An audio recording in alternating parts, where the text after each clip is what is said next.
So, how many of you have heard of human design? Let me show you. Wow, awesome. And then how many of you have not? Never, first time? Oh my God, well I am loving that you came. You're like, I have no idea what I'm going to, but it sounds interesting, right? I love it. Welcome. Great to see some familiar faces and some new faces. So yeah, this is going to be great. All right, so the science of being you. As Laurel introduced me there, my career for about 20 years has been in the social media marketing world, and then I began to study human design in 2020. And I'm a certified analyst, and then I've been through 3 years, this is called a differentiation degree. It's like getting a PhD in human design. And I'm working on my thesis right now, which is based on the health and wellness aspects. And I have a number of survey responses. If anybody's interested in participating in my thesis, talk to me afterwards. It's going to be quite amazing. There's also a business and career aspect or application of human design that I'm studying way down the rabbit hole.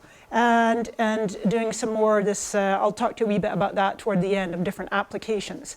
And then I was born in Scotland. Anyone heard of Scotland? No, I was born in Canada. I wanted to get myself mixed up. Oh, my parents are 100% Scottish. I have tartan blood. And I was born in Canada. And then when I was 12, parents split. Dad got the girls. We went to Edinburgh, Scotland for the next 20 years. And then I emigrated to San Diego, California in '99. And so I'm Scandifornia, Oregon or something like that. I don't know. 3 passports. I got options. You never know. Might need them. Anyway, so what I would like you to do, those of you, and actually how many of you actually know what human design type you are? Yeah? A few of you. Okay, yeah, brilliant. Okay, quite a few of you don't. If you would like to, I know we asked you to silence your phones, keep them silent, but I would invite you to go ahead and you can use this QR code, or you can just go to your mobile browser, and it will mariasmith.com/RVML, all lowercase, and that'll just take you to a web browser where you can pop, it's totally free, there's no opt-in, it's anonymous, you can make up a name, you can put Minnie Mouse in if you want, and so what you want to do is on this page, it'll take you, you'll just see toward the top, it'll say get your chart. You'll see a button on there that'll say get your chart. Because it'll just make a bit more sense for you as you're following along if you actually know what your type is, at least what type you are in human design. Now what you're going to do when you get to this page and you click on it, it'll say get your chart. It's a button, it says get your chart. Are you managing? I see some of you still taking pictures. Yeah? Is it doing it? You put your camera on it and then you tap the, maybe the cell signal is a bit, is it? You have a flip phone? You have a dumb phone? No. I don't blame you. No worries. It's okay. And if you can't run the chart, not to worry. We can chat afterwards. I can pull up my computer. If you do manage to get to this where you tap on the button for get your chart, you can pop your name in. Like I say, it's no opt-in. You don't put your email. It's totally anonymous. You can put Minnie Mouse, like I say, date, month, year in that format. Now, the one thing to know is that the time is 24 hours. Now, you might not know. Does anybody not know their exact time of birth? A couple of you. Yeah? Everybody else, you know your exact time of birth? That's impressive. Wow. It's actually quite common for people to not know their exact time. It's either not the birth certificate or mom doesn't remember. She was kind of busy. You might have been young. Huh? You might have been young at the time. Might have been young, yeah, exactly, yeah. So, but just, if you're born at 2:30, that would be 1430 kind of thing, right? So you put your 24-hour format in there. And your country, you'll tap that in. And then the city, and it's going to bring a drop-down menu like, let's say it was Toronto, I start typing Toronto, and then it'll say Toronto, Ontario. You tap that, and then hit the create chart. Now, if you can't get it, really don't stress too much, because I'm going to start talking about the specifics of the types. There's only 4 types, and you might actually start to recognize yourself even if you don't have your chart. You'll be like, oh, it sounds like me. All right, but if you can manage to pop it in there, then that's great. And so I'll go on to the next slide, but if you want, it's on the bottom of your handouts, that same URL. Okay, so this is what a chart looks like. And I'm going to explain some of the specifics and try not to go too far down the rabbit hole, because I'm miss detail. I can go crazy with detail. So what it is, I'll just put my own type. So I'm what's called a generator type. Any of you that has this red square right here, this maps to the sacral or sacral. It's like the second chakra, or the generative life force. 2/3 of the world are generator or manifesting generator types. And they're the worker beast. Buzz, buzz, buzz, go, go, go. Lots of energy, so long as they're doing what they love. Putting your life force into what lights you up, what you're passionate about. So that's a generator. So you might be a generator or what's called a manifesting generator. The energy goes up to the throat. Now, there's all kinds of, like I say, detail. I'm going to try not to overwhelm you too much with detail, though there's a number of you familiar with human design. Yes? Ours aren't working in the create chart, does that? Unfortunately, I wish I could stop and help, but I'm going to carry on because they record these, and I'm happy to help you at the end. Would that be okay? Yeah. And I actually, with Sheila earlier, it wasn't quite, if there's a red line around one of the fields, it might be you have to go back and select something different. Yeah, okay. Did you put your details in and then hit get chart? No, there is a red. You see the red? If you have a red line around one of the fields, it's telling you to do it different. Sorry. Okay, no worries. And then so there's profile. We won't get into that tonight too much, but there's like 12 different profiles.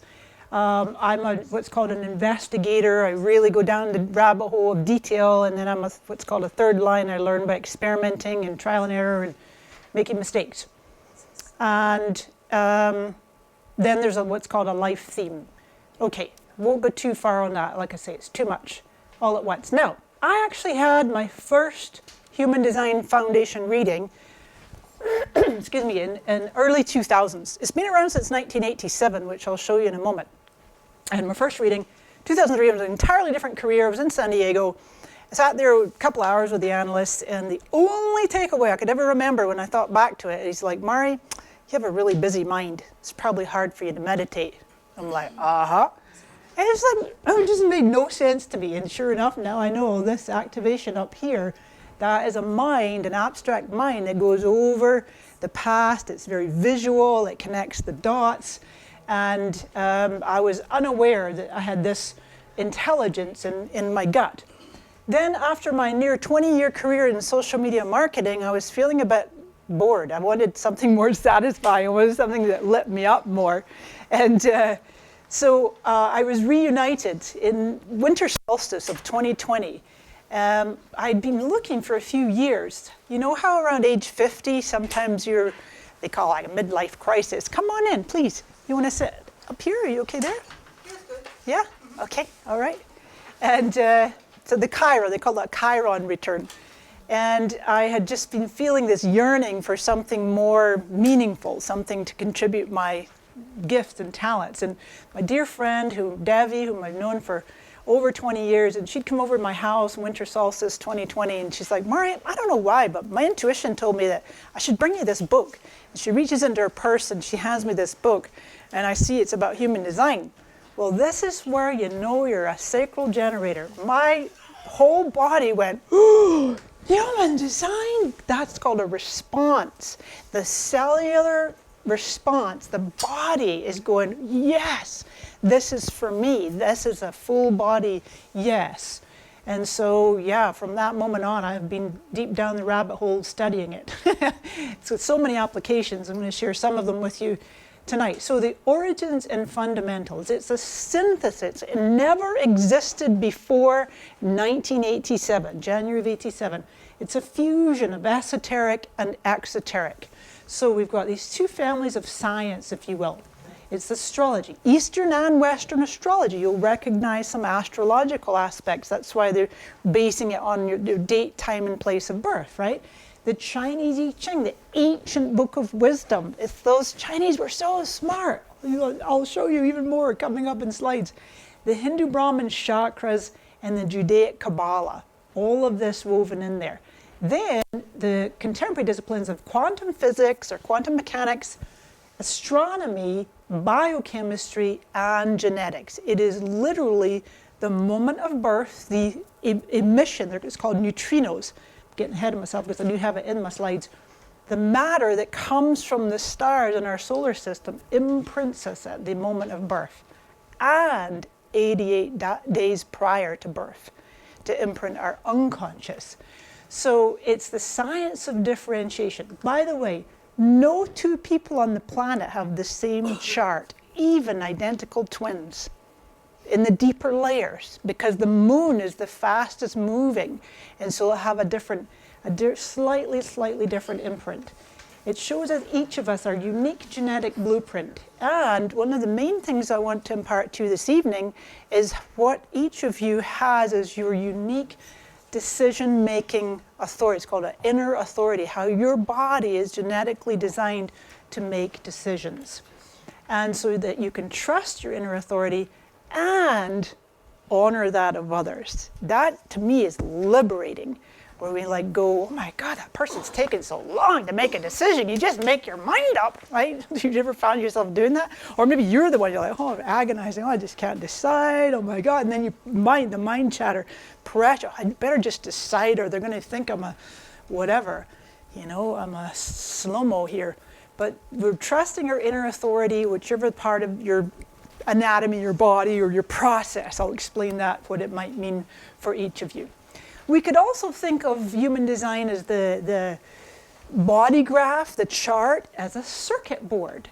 Because we're all, in essence, I was trying to imagine this visually, like, can you imagine if we're all like, maybe RVML will have a party here one day where like we're wearing these bodysuits and you have like your activations and then you're like, woo, like hooking up with other people. Because we create these electromagnetics. If I have one part of an activation and you have another, we create electromagnetics. That's why we kind of like vibe with some people and not so much with other people. You're kind of more like repelling. So it's like a circuit board is another way to think of it. Now we get into the origins in these next few slides, and I'm going to show you a 1-minute video of how a chart is calculated in a moment. So it all came about with the death of what's called a supernova. It's a massive, massive star. And it was the closest and brightest supernova seen from the Earth in the 4 centuries since the telescope was invented. They literally just called it 1987A. Maybe it was from Canada, no. It's all this matter being emitted.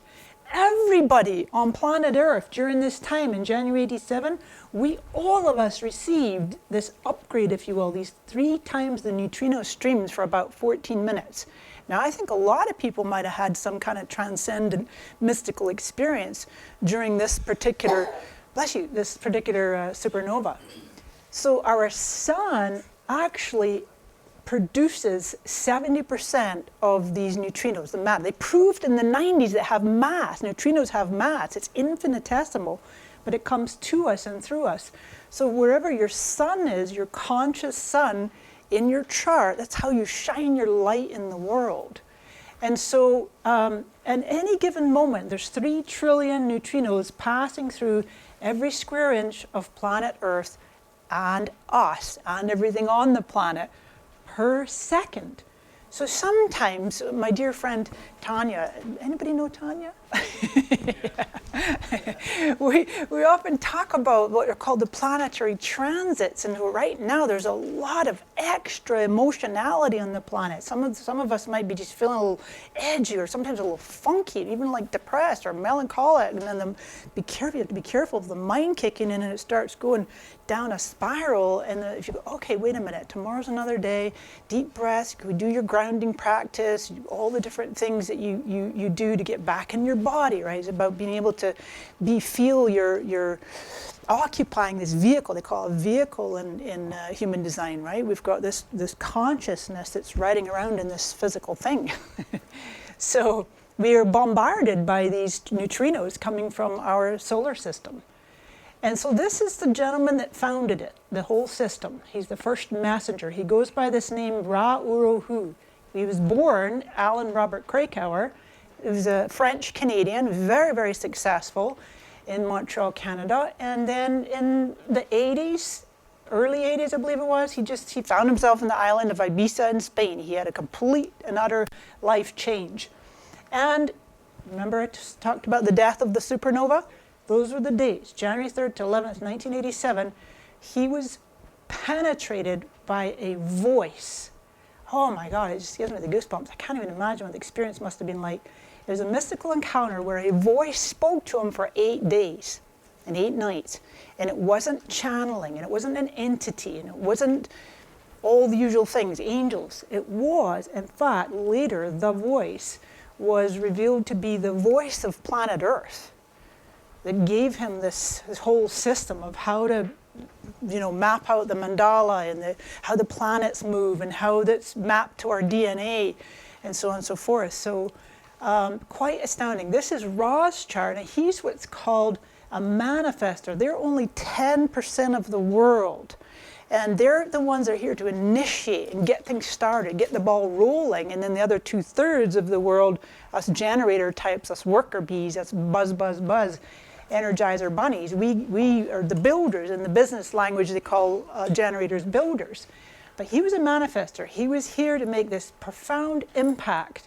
As a 5/1, it's called a heretic. It's heretical investigator. And his life theme was the clarion. You know those ancient medieval, what do they call those things? Like a horn, thank you. A medieval horn. He's like, doo-doo-doo, sounding the horn. People, you need to know this about yourselves. Just really profound. But guess what? What the voice told him wasn't just the design of humans, human design, it was the design of forms, plants, insects, birds, reptiles, fish, single cell, even the inanimate object has what's called gate or trait 21, the spirit of the self. And the voice told him that the entire universe is an unborn entity. Everything is part of this life. It is us, and we are it. Now, according to his information that was given, the Big Bang wasn't the birth, it was a conception. Does that mean we're still going to be born? There's still something more to be born? I don't know. It's all kind of woo-wooing out there. But what the heck? We're in the Rogue Valley Metaphysical Library. We can be as woo-woo as we want. All right, the Chinese I Ching. Is anybody familiar with the I Ching? Yeah? Did you ever toss the coins and stuff like that? Yeah, really? Wow, that's so cool. Yeah, so you got your 64 hexagrams made up of all yang, either solid or broken. Like that's hexagram 1, that's hexagram 2. So there's 64 of them. And like I say, this human design is a fusion of astrology and the I Ching and the chakras and the Kabbalah. And watch this. That's a strand of DNA, right? You got 64 codons with 6 groups of amino acids per codon. Now those Chinese thousands of years ago were so smart because you do have 64 hexagrams and 6 lines per hexagram. And in the Chinese I Ching and in the human design system, the gates and lines are called gates. The little hexagrams, they call them gates or traits. And the lines, or you can think of them as qualities. They literally map to the DNA and the amino acids in the body. It's quite extraordinary, the genetic part of it. So here's the mandala, or the wheel. Those are the 64 hexagrams. Then there's the numbers of it. So now, for example, I'll use my wee pointer thing here. This is my chart. You'll see in a minute. I'm going to reveal it. This is where August is, August 12, because my sun is in gate 4. We're up here right now in 49. The sun right now today, that's February, is in 49. So it's in essence, we can think of it as a a calendar even. And so then we bring in the astrological signs. There's the 12. We're in Aquarius right now, right? There's my Leo down there, and then the BodyGraph. And so you can see where the planets are in a moment. I'm going to show you that video, but this is a little preview so that you can understand it better. And there's even what are called quarters. So depending on what quarter your sun, your conscious personality sun is in, that's how you fulfill your purpose. So for example, my 4 here, I'm in the quarter called duality. I fulfill my purpose through bonding. Like relationships are everything to me, people. I literally wrote a book called Relationship Marketing before I knew about human design and my bonding.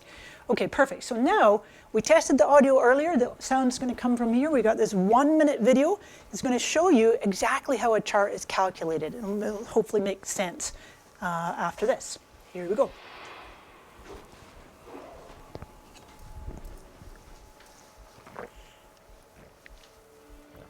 Each of the planets moves through our solar system at a different speed.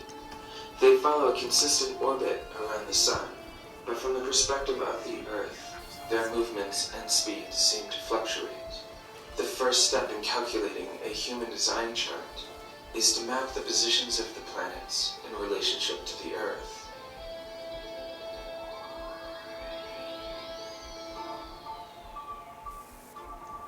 The human design mandala has 64 divisions that are used to track the movements of the planets, the moon, and other aspects of our solar system.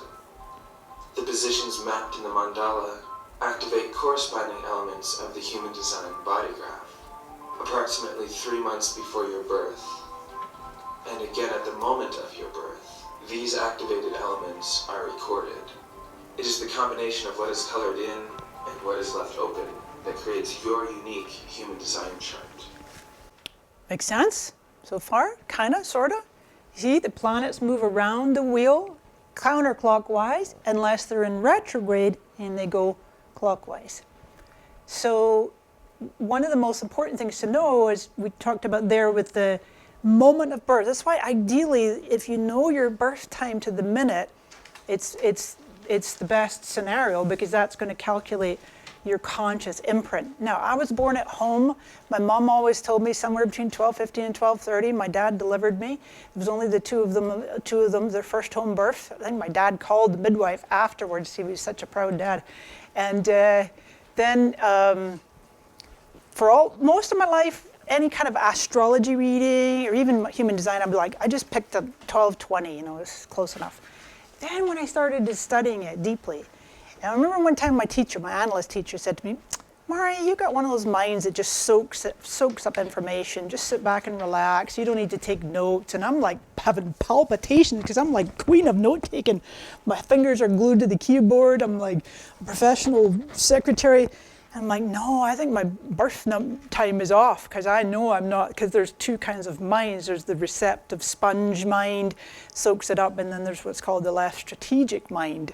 And it thinks more strategically, maybe more logically, more linearly, and takes notes. And that was me. So sure enough, I had what's called a birth rectification done with a Vedic astrologer. And they give you, we were talking about that earlier, of like the key moments in your life, when you first left school, when you got married, when you had kids, whatever, all the key things. And they literally can reverse engineer it. I remember the guy said to me, okay, Mari, I've got it down to a few minutes here, or a few seconds. And he wanted to know if I was closer to my maternal or paternal grandmother, and then he needed her date of death. He said, it's 12:24 in 6 seconds. Isn't that amazing? I thought it was, and it did it. Sure enough, it flipped that little thing. So anyway, conscious imprint is really important to have the accurate time. And if you don't know your accurate time, I was talking to Sheila earlier, I have one of the many softwares that I use that's got a little ephemeris, where you can move the slider minute by minute and see the difference that it might make. And I can just ask you questions, and we could kind of reverse engineer that way. This imprint, those 88 days prior, they say it's when the soul enters the body. People say, well, what if I was early? What if I was late? What if I was C-section? What if I was planned? Who knows? It's all written in the stars.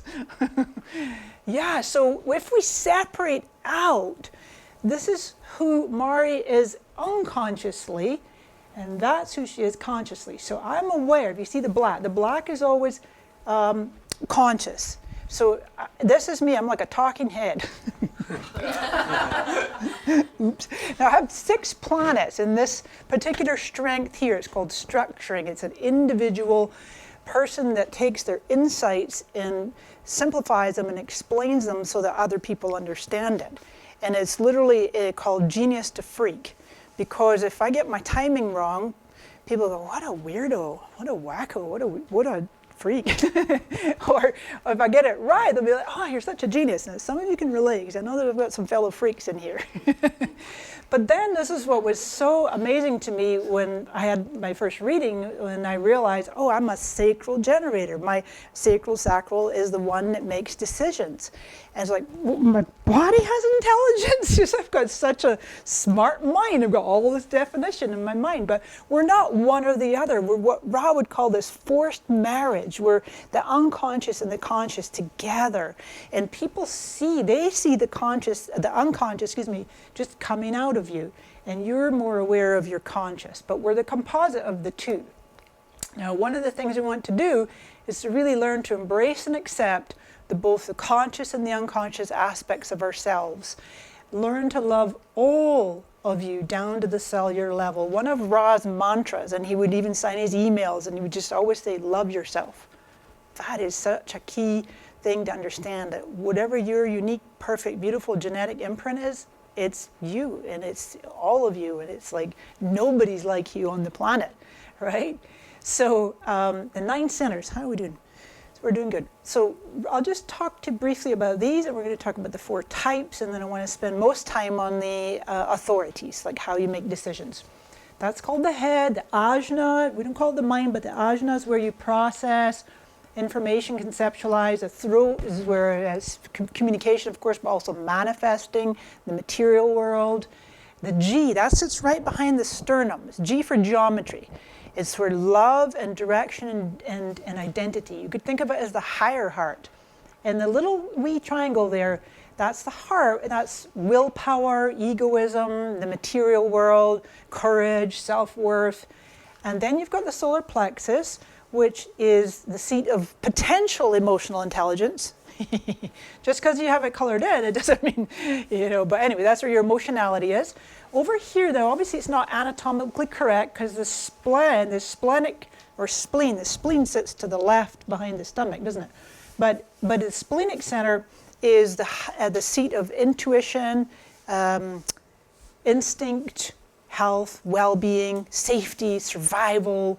And then the sacral, that's your vital energy, availability to respond, sexuality and fertility. And then the root is drive and physical stress and pressure. So here's the thing, is depending on the chart that you have, you're going to have some of them will be colored in and some of them will be white. Anything that's colored in is you have consistent and reliable access to that, right? So like I mentioned about the red, the sacral, if you are a generator or manifesting generator type, you have that consistent access to this energy. So these centers are hubs that receive and transform the energy or life force that circulates through the BodyGraph, like that circuit board that I was talking about. Now 4 of the 9 centers are what are called motor centers. Now one of my main teachers, Dr. Andrea Reichel-Wolf, she's German out of Vienna, Austria, PhD. She's been studying human design 30 years. She's probably one of the most knowledgeable people on the planet when it comes to human design. She'd be like, Maury, the sacral is like those workhorses, Clydesdales. Thank you, yeah. Sacral's like a Clydesdale. The other 3 are like ponies. So she's like, not to get confused, like just because you have motor centers, you're not this go type, the Energizer bunny type with the workhorse. Okay, so now we go with the 4 types. And as I say, if you haven't managed to run your chart yet, maybe you'll kind of get a sense when I describe these 4 types. 2/3 of the world are the generator types. Another 22% are what called projectors. 10% manifestors, and just over 1% are what are called reflectors. So the manifestor type, remember Ra was the founder of this system. If you're a manifestor type, you're here to understand your impact. You're really here to make an impact on others. Less than 10% of the world. Now, a lot of this energetic imprint is about the aura, our auric frequency, right? If you stretch your hands out wide, that's your aura. It's about 6 feet around you, 12 feet around you, depends. If you're a generator, you might have a bigger aura. The auric field of a manifestor is a little tighter to their body. Now, my youngest sister is a manifestor. There's certain manifestors that you can't get close to them, either physically or emotionally. Victoria, you have 3 teenagers, 2 of which are manifestors, right? Did I remember that right? That's amazing. That's amazing. Yeah, especially given they're only 10%, right? But they just are like, unless they're happen to be touchy-feely, they're like just get out of my way. I want to make an impact. Are you a manifestor? No, but she's sitting over here. She's like, hey, you're all here. Get out of my... That's cute. So the strategy to lower resistance in life, each of the 4 types has what's called a strategy. For the manifestor, instead of just saying, hey, just blasting through life, if they inform, they could literally say, get out of my way. They could be like, I'm coming through. I need to get this ball rolling here, right? They'll find peace. The manifestor peace is almost palpable. Otherwise, when they're in what's called the not self, they can be angry. And that's, all of us have these signposts, and it's this almost like a rudder in a boat or a canary in a coal mine. Oh, what am I feeling? This is a signpost that I'm off track. I'm making mental decisions. I'm not using my authority. So now then, if you have a child who's a manifestor, what's a child these days? 12 and under? 13 and under? 14? I don't know. Youth. I just call them youth. Huh? Are they on your insurance? Because that's 26 and under. On your insurance. Yeah, cute. On your insurance, it's 26 and under. Ra would say you're not really out of childhood until you hit 30. Your Saturn return. But anyway, if you have a child, instead of them informing, hey, mom, dad, I'm going out and spending the night, and they're like 5 years old. No, they ask permission. It's the difference. They ask permission until they're of age that they can just inform. Okay, so last year I did a reading for a generator mom with a 12 going on 20 manifestor daughter, and it was just profound. What a difference it made in their lives when they could understand this difference between themselves. I do a quick celebrity examples to illustrate. Jennifer Aniston happens to be a manifestor type here. Very, very individual. She's a creative role model here to initiate, shock and initiate, strong-willed, behave as herself very intuitively. And is marched to the beat of her own drum. And she's a 5'1", yeah. Okay, so now the generators. These are the 2/3 of the world. You're either a generator or manifesting generator. As soon as the red center in the middle is lit up, the sacral, you're automatically a generator type or manifesting. Manifesting simply means the energy is coming up to the throat in the BodyGraph. You're here to know yourselves. Okay, so that's a lot of the world, 2/3 of us, to really understand who am I? Who am I for myself? And so that's, like I say, 2/3 of the world. The auric field of a generator, manifesting generator, is open and enveloping. It's like a big bear hug. That's what Rob would say. He's like, oh, get away from me, Not really, not too much, but a big bear hug. So now the strategy is to respond with the gut, respond with the sacral, and then through response, you'll find satisfaction. How are you using your life force? Are you satisfied? Are you filled up? Are you energized with how you're using your life force if you're a generator type? In the business language, they call them the builders. We're here to build something. The signpost is frustration. Now for me, sometimes I'm a generator, right? It starts with mild irritation. I have 2 cats and I'm super sensitive to noise. I know in the deeper layers of human design, my ideal environment is low sound, like pin drop. Like I'll hear the pin drop, low sound. And so my cats with them crunching their food, and I'll be like, or just grooming themselves a little too loudly, and I start to get irritated. But then I go, signpost. It's my first little indication. If I get just the tiniest bit irritated, it's like my signpost before the frustration. I'm like, oh yeah, duh, I've been on my computer too long, or I'm making myself do something I don't really want to do.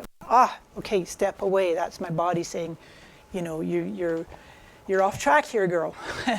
So remember earlier when I said my girlfriend at the kitchen table, her intuition said to bring me this book. And it was a book on human design, and it had this wow kind of response. That's what's meant by response. Now that's a really big response, but for the 2/3 of the world, for us to recognize, is the energy rising in my body? Is it filling me up? Am I feeling pulled towards this thing or this person or this decision that I'm trying to make? Or conversely, a no will feel like you're, almost like backing away. Your cells will tighten up, and it can be very imperceptible, especially if, like me, you're unconsciously defined in the sacral. So just some aspects to get used to recognizing about yourself. Tony Robbins, anybody heard of him? So he's a very powerful manifesting generator, very powerful, single definition. This is here to follow his convictions, make progress and change, very tribal, community-oriented, here to make more, sensitive to the needs of the tribe, growth, and he's what's called a 6'2", which is a role model hermit. So he's a part of him that's very shy, but he's also this big, powerful role model. And it's really important for him to follow his own convictions, and I guess that's really what he did and how he got his whole start. Now, Socrates must have been a generator, because he said, to know thyself is the beginning of wisdom. All right, projectors. These are the other way around. Whereas generator, manifesting generator, we start by understanding who am I for myself before I can know who I am for others. We reverse it for projectors almost in a way. Projectors really learn about themselves through the others in their life. So ideally, run the charts of all the people that are in your life, your friends, your loved ones. I know Tanya, my dear friend, is a projector, and she does that quite a lot. And it's so enlightening. It's really helpful to just understand who these other people are in your life. So they're 22% of the world. The auric field, as you can see by this artist's rendering, it's very focused and absorbing. It comes and it penetrates through the G center, the sternum of the other. The projectors do real well one-on-one, and they're here to guide the energy of the generators and the manifesting generators, to ask the yes-no questions. That's a big thing with the generator, manifesting generator.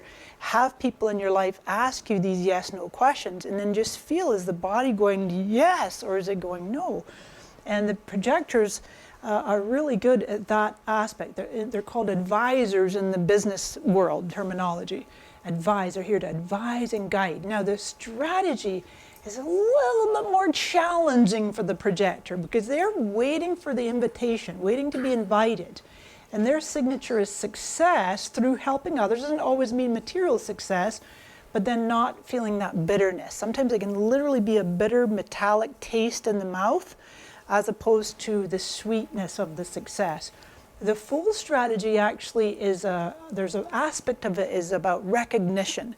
It's mutual recognition and an invitation for the projectors in your life. So no matter what chart you are, what type you are, you might see if you have projectors in your life, or if you're a projector, see if you can, how can I phrase this? Well, Ra would say projectors are starved for recognition, because you think that 2/3 of the world are worker bee, go, go, go, hustle, hustle, brain, work, work, work. And the projectors are over here going, well, I suppose that's how we're supposed to do life. And they're just burning themselves out. I'm saying they, I know there's probably a number of projectors in here. So it's like, wait a minute. It's really, actually, Ra would say that this is the time for projectors. This is the time for projectors to rise up and to lead and to guide the rest of the world.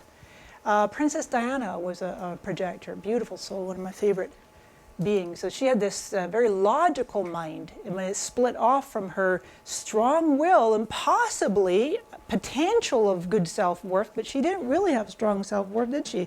Because this is about family and community, and then this is about imagining a better future. It's called recognition, feelings, feeling into a much better imaginative fantasy world, if you will.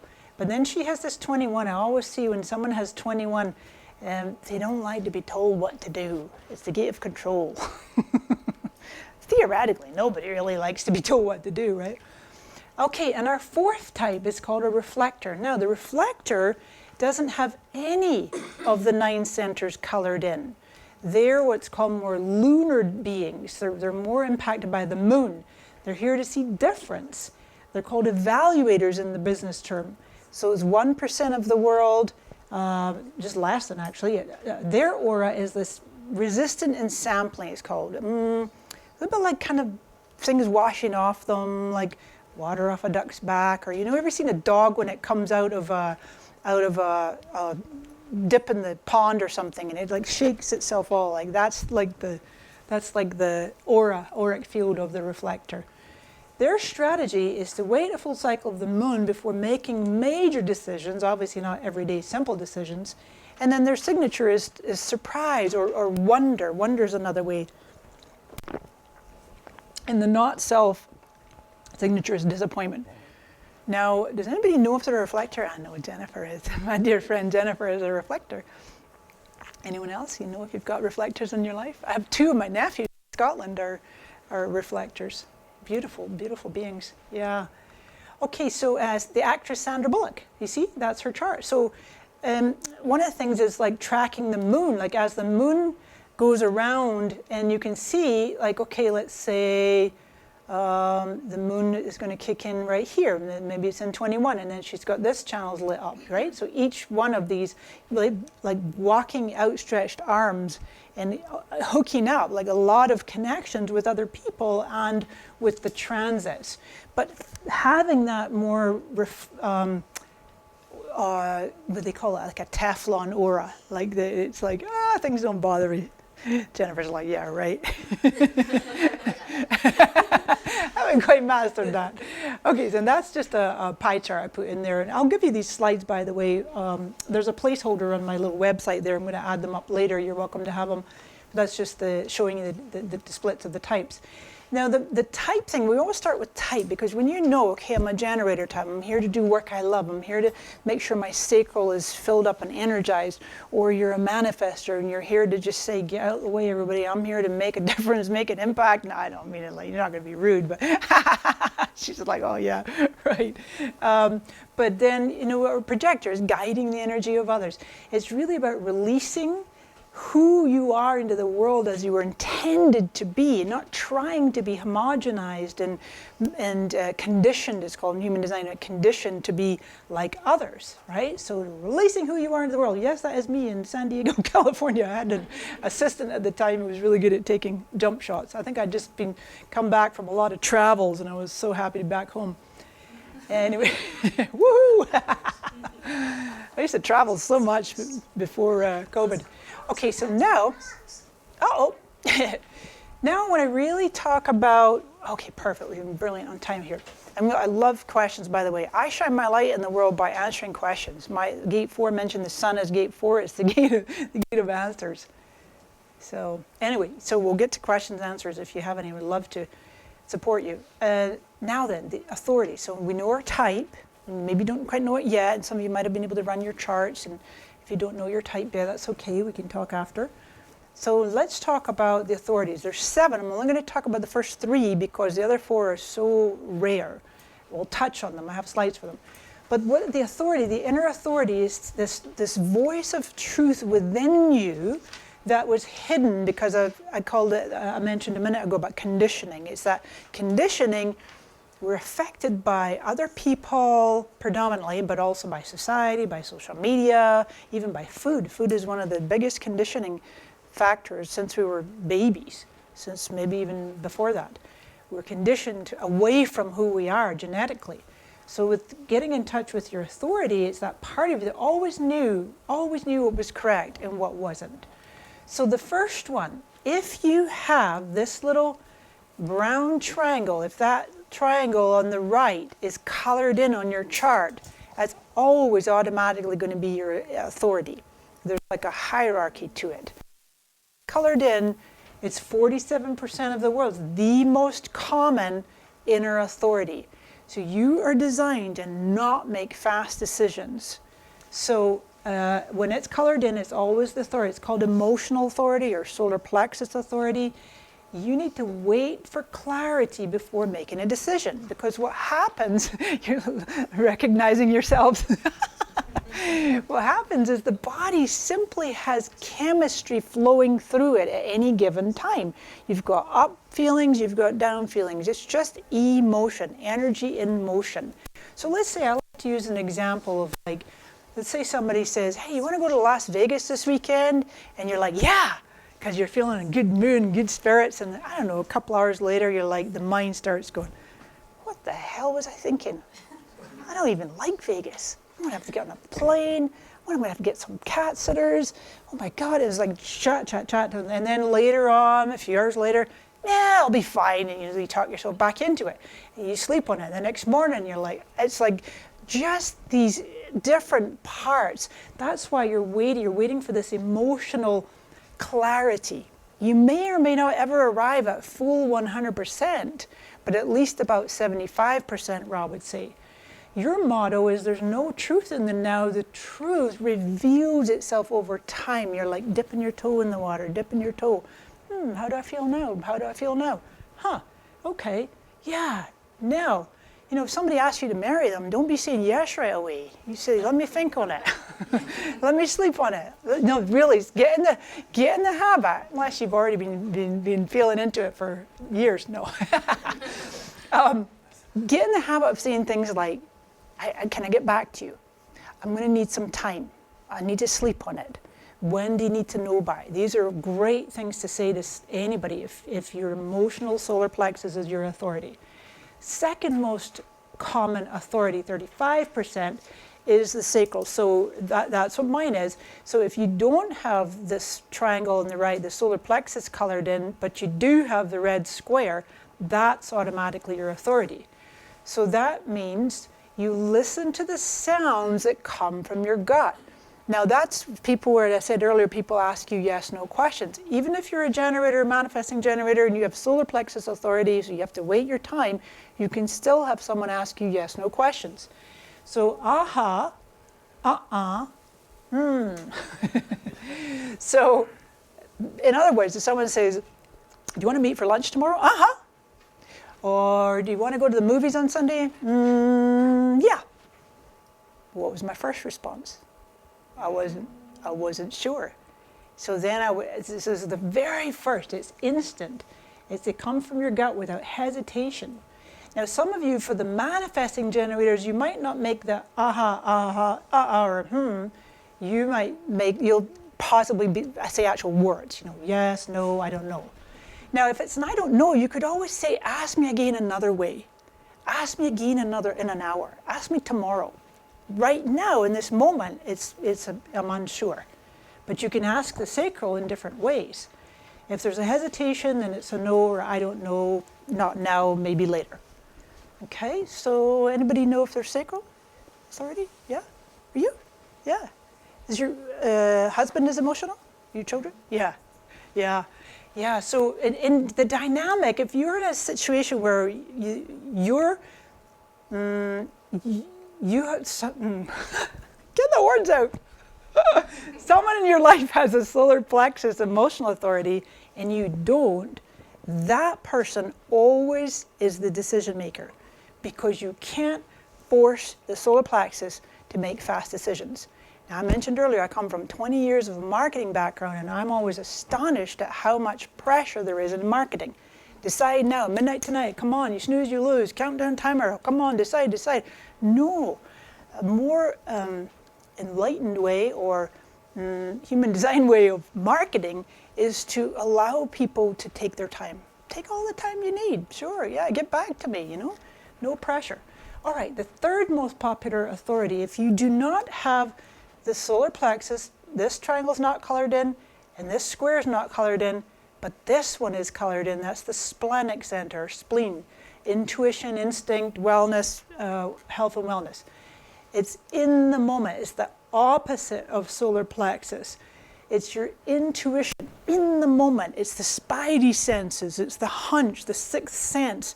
And it's your motto, actually, if this is your authority, is the truth is only in the now. It could be a knowing, a sixth sense, a sound, smell, taste. And the intuitive or instinctive voice, it doesn't repeat itself.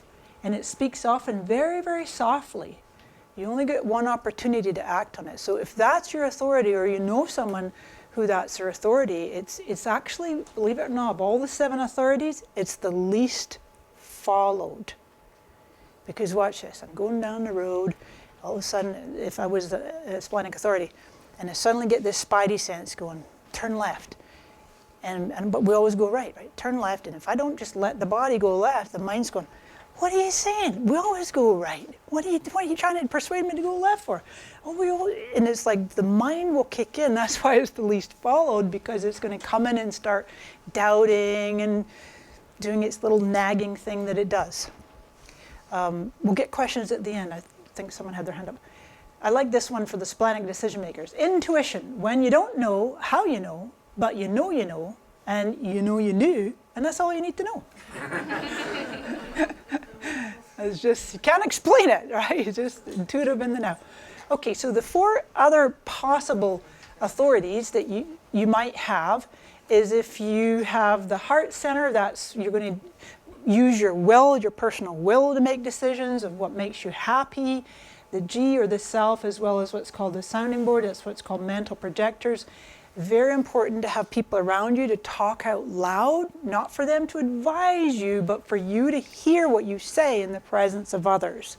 That's what's meant by sounding board. And then people like Jennifer is ideally tracking the moon, how the moon's impacting you. Big decisions, obviously not what we're going to have for lunch.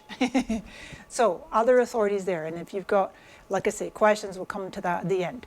All right, so take a deep breath. I know it's a lot of information. Sometimes people say in my marketing career, people always say, Mari, learning from you is like drinking from the fire hose. I'm sorry, I'm trying to pace myself. All right, so that's just the pie chart of the splits of the authority. Now, human design is not a belief system, a doctrine, it's not a cult. A lot of people think it is. There's no gurus. As of something about Ra, he don't guruize me. He's like, I'm a student. He calls himself the first messenger. He passed away in 2011, but 30 years of his life he dedicated to this.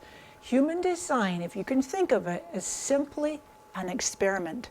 And Ra would always say, don't believe a word I say. Try it on for yourself. Experiment with it. See how it feels.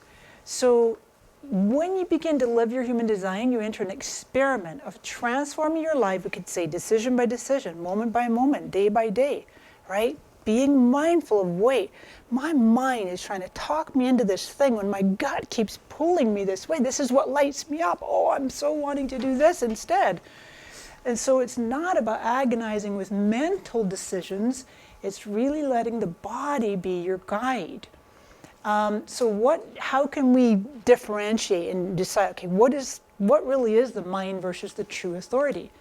Here's a really good tip for you. The mind tends to repeat itself over and over and over, nagging, making you feel uncomfortable. So first thing in the morning, you're in the shower, chitter, chatter, chitter, chatter. You're driving to work or whatever. You're washing the dishes. You're feeding the cat. The mind's just looping. It's this looping, constant looping. It's just your not-self mind chatter. It's not your authority. The authority, conversely, is pure and clean. Your body moves you. There's no chatter. There's no doubt. There's no mental chitter, chatter that's trying to drag you down. You want to follow and trust your body's wisdom. Okay, human design is about making decisions as yourself. Human design opens the door to the potential of self-love, a love of life, and the love of others through understanding. I have run the charts of every single person that I know. I do it for my clients, my entire family, even my grandparents, because we got our grandparents, both sides, times of birth. And it's just beautiful to just see, my parents divorced when I was 12. I look at my mom and dad's chart and go, how the hell did they even get together and have kids? What's that? So they were understanding, I don't know. So speaking of which, the not self, each of the 9 centers, if it's open in your chart, if it's white, that is where the not self, you could call it the shadow self.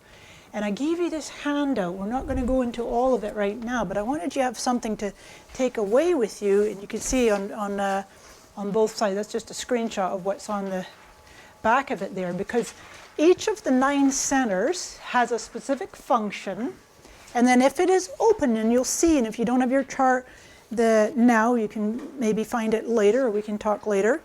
But if it's open, for example, the most common to have open is the head center. I'll back up to the other slide, it's a bit less text. So if you have an open head center, which by the way, 71% of the world do, you have a mind that's just going on and on thinking about things that don't matter. They might matter in the world, but do they really matter to you? So I think social media plays into this too. You think 71% of the world is just like minds are going on and on about stuff that doesn't matter. The second most common center to have open is the heart or ego. You'll see sometimes said ego, but it's the heart or the ego. And that's self-worth, so not feeling good enough, trying to prove yourself, trying to compete or to improve yourself. You know, am I good enough now? Do they see me now?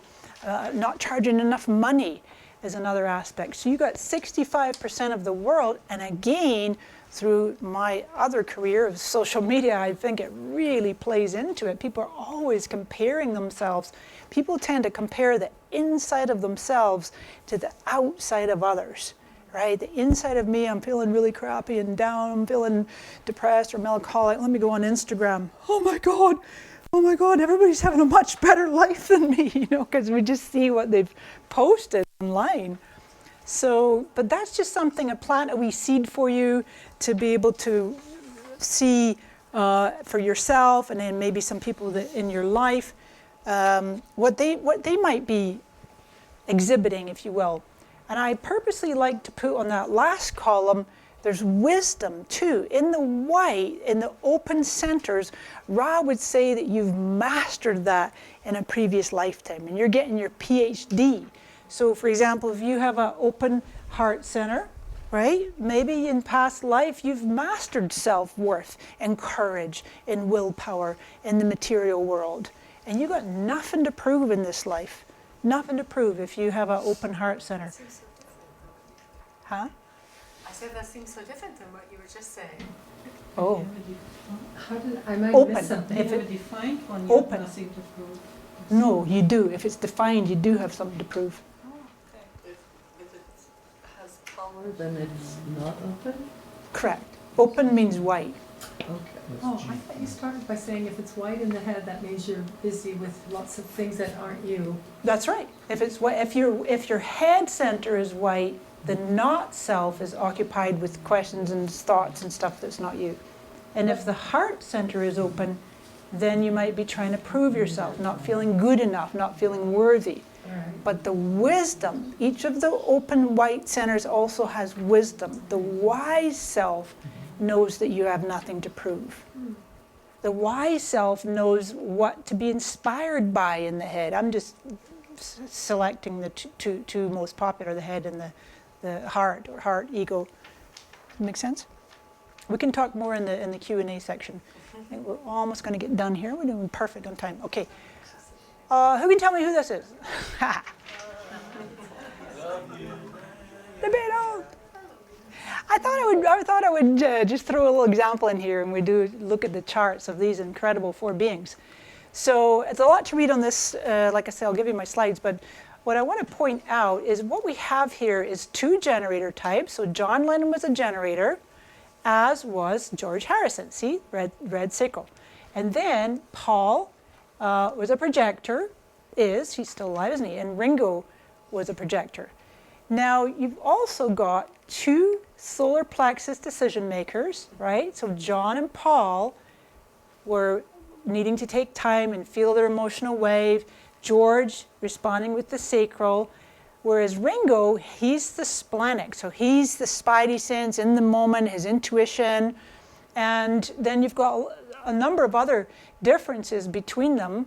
What I did is put Paul and John's chart together as what's called a partnership or a connection chart, because we can see they actually had quite a tumultuous relationship. So this is a chart where you can see now Paul is in blue and John is in green. And they actually made what are called electromagnetic. And I don't expect you to remember all this. I'm giving you a tiny, tiny wee peek of what it might look like for you to have two people, like you and a loved one's chart. It could be you and a child, or you and a spouse, or you and a dog. We can run the chart. If you happen to know the time of birth of your dog, we can do it. Animals, horses, you name it.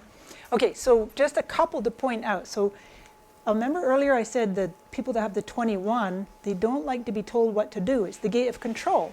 Well, that's John. And then this is Paul with what's called the king or the queen gate. But between them, they make this electromagnetic channel that's actually called the money line. So they could potentially make a lot of money together. They're probably, more willful, because Paul has his heart center or willpower center defined. So he could be very strong-willed, whereas John, not so much. I try not to overload you too much. I know it's late in the evening. The thing I want to just say about this, because you'll see these guys had a tumultuous relationship. I think probably one of the biggest areas that was challenging was this connection here where one's trying to tell the other what to do, but then also in relationship there's what's called compromise, where one has the whole channel and one just has a part of it. So that's actually about leadership.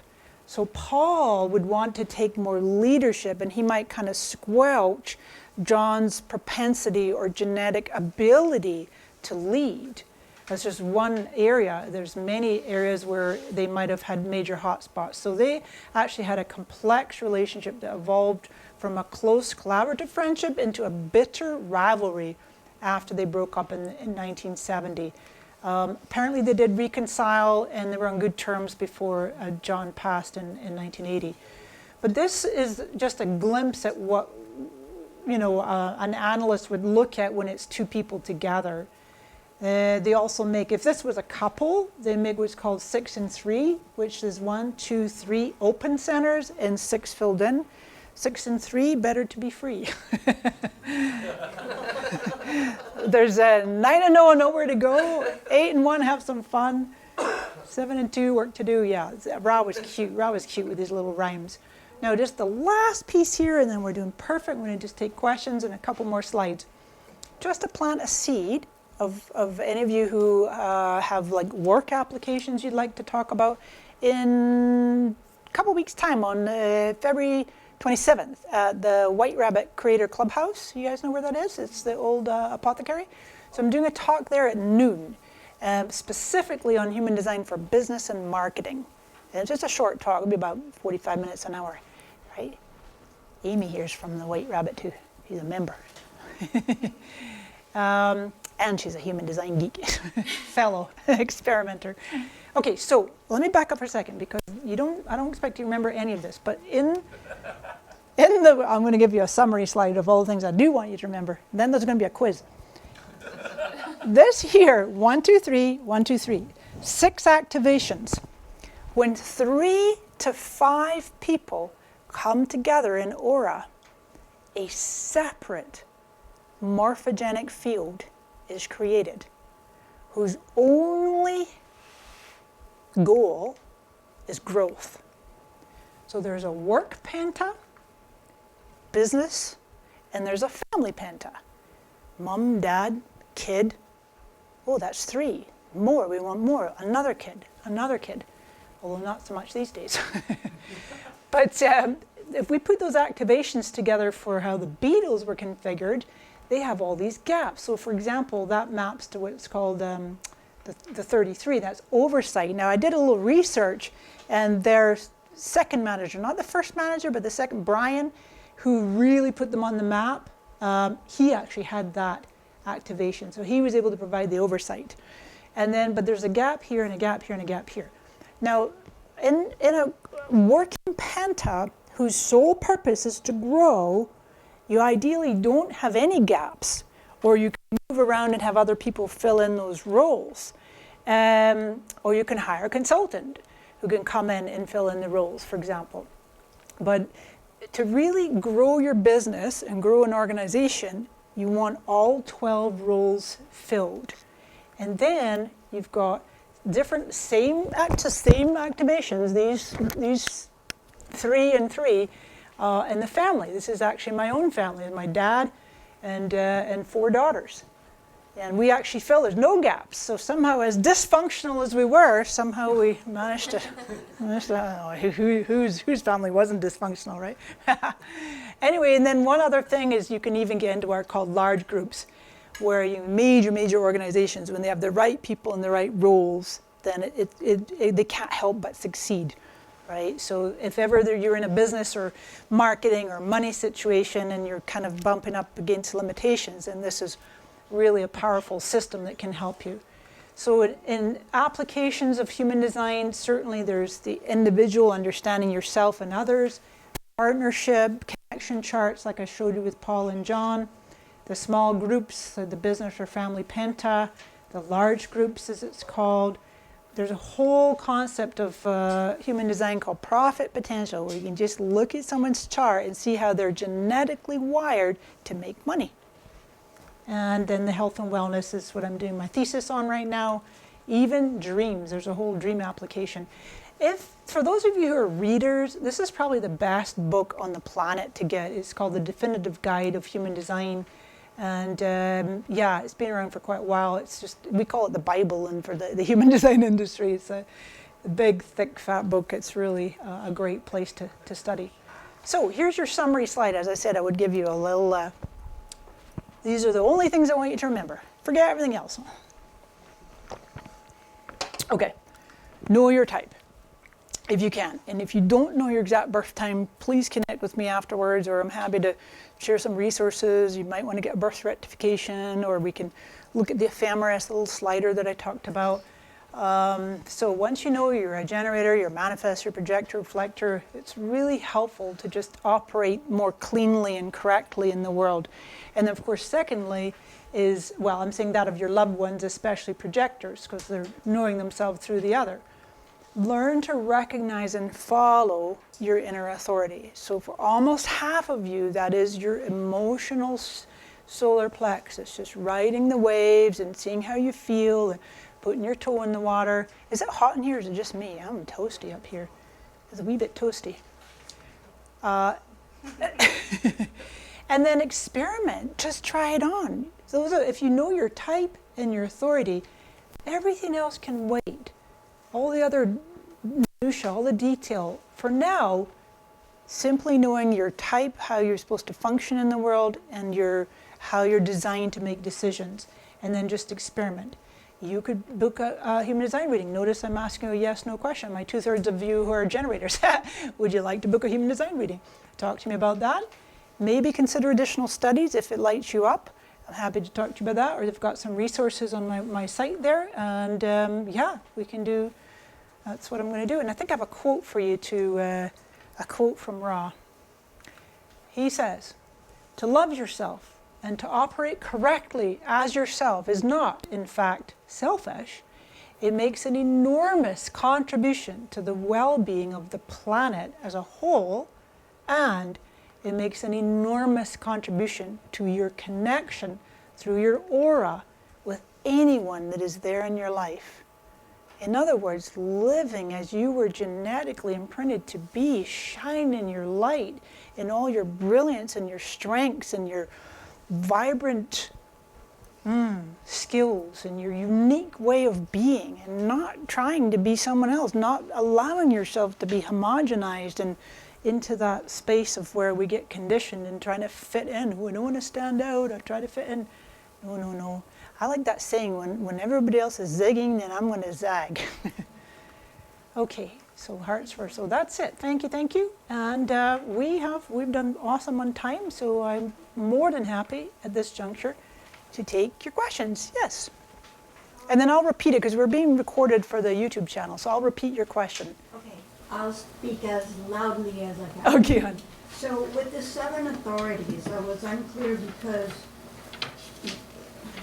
there was one, the solar plexus was on that side, the sacral was in the middle, and the splenic was on that side. Yeah. And all 3 were colored in on my chart. So can you have more than one? Yes. Okay. That's the hierarchy.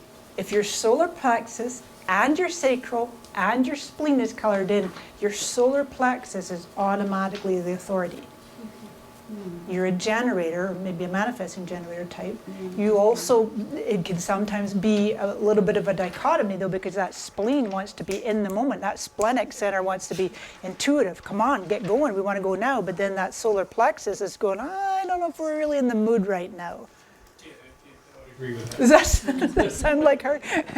But sometimes the splenic can override, right? Sometimes, okay, so the question is sometimes the splenic can override. We can't hear them. Yeah, so I'm going to repeat it. Sometimes the splenic center can override is the question. So get this. Imagine that, imagine that you smell smoke. And you get this intuitive hit, holy crap, the building's on fire, and your body starts running out. And the mind went, wait a minute, we have to wait for emotional clarity. You're like, no, that would be an example of the splenic center overriding. For me, now a lot of this really is about major decisions in your life. It's not necessarily what we're going to have for dinner, or what we're going to do for the weekend. It's like where to live, who to love, and what to do for work. That's about it, really, but just the major things in life. How you use your life force. You're a generator type, so what lights you up? How are you using your life force on a daily basis? Are you passionate about what you do? Do you love what you do? Those are your litmus tests.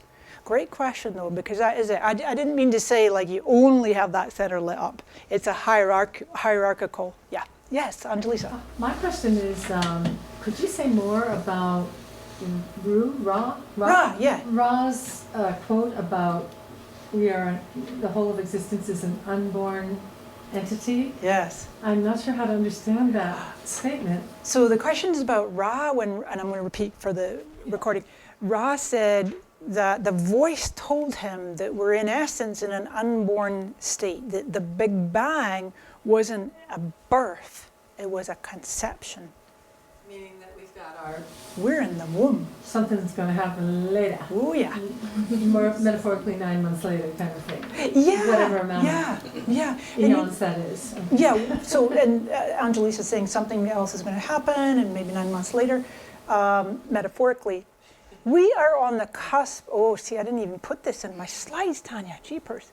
We are on the cusp of one of, oh God, if I could say this without crying. We're on the cusp of the most transformational moment in the history of the planet and mankind. We are completing a 400-year cycle, February 15, 2027. We are like almost to the day, 1 year to go. When you look at how all of this stuff that's been happening, like COVID was a part of it, and AI is a part of it, and the acceleration and all of this chaos, and even the division that they are trying to sow amongst us, that's why we must take back our sovereignty, our agency. No, you can't tell me what to do. You can't tell me what to do in my body or on my body or what to do with my body or my life. So yeah, we're in the middle of this major planetary global cycle. It's going to start a new 411-year cycle on February 11, 2027. And at the same time, what makes it so magical is us humans are going through a mutation. The solar plexus is actually mutating and becoming more spiritually aware. Isn't that wild?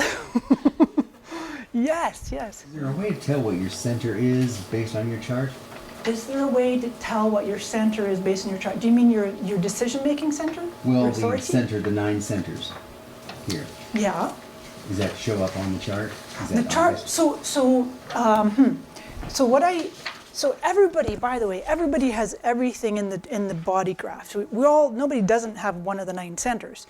You either have it on, if you will, if it's colored in, that means defined, means it's consistent and reliable, like it's always on. But if it's open, it's white, it's not colored in, it's inconsistent. That's why, for example, the reflectors, manifestors, and projectors, they don't have consistent, reliable access to that sacral, vital, generative, go life force. It's inconsistent. And so one of the things that projectors and reflectors and manifestors can sometimes do is burn themselves out and just get exhausted trying to keep up with everybody else. But they obviously have a sacral, they have energy, they have fertility, vital energy, but it's just not always on. Did I answer your question, or did you? Yeah. Okay, good. Yeah, you're welcome. What else? Yes. Yes. Yeah, is there any relationship with aliens in this system? Because it's, a lot of mediums are saying that aliens will make themselves present in the next year or two. Okay, so the question for the camera is there any connection to aliens in this system? Because a lot of mediums, psychics, channelers are saying I know I love Pam Gregory's one of my favorites. She's an astrologer. Gosh, who else? There's so many. Bashar, yeah, lots of great beings out there that are bringing us messages. I don't know, Rob, I think Rob he didn't really speak about aliens, and I don't know that maybe aliens have a human design or an alien design. If they're born on the planet. Yeah. Yeah. Yep. Well, I mean, they're illegal. There's certain humans that are kind of alien, aren't they? But yeah, I'm not sure about that. I don't know where to fit that in the human design system, but I'm glad you asked that question. Yeah. Any other questions? Yes. Is this any relation to the Enneagram and how people use the Enneagram? Question, is there any relation to the Enneagram and how people use the Enneagram? Okay, so when I was 15, I studied the DISC. Anybody hear the DISC, the D-I-S-C? Yeah. Myers-Briggs, Strengths Finder, oh my God, Colby. There's so many personality assessments. Enneagram is one of them. Almost all of them, to my knowledge, you taking the test, right? You're answering the questions.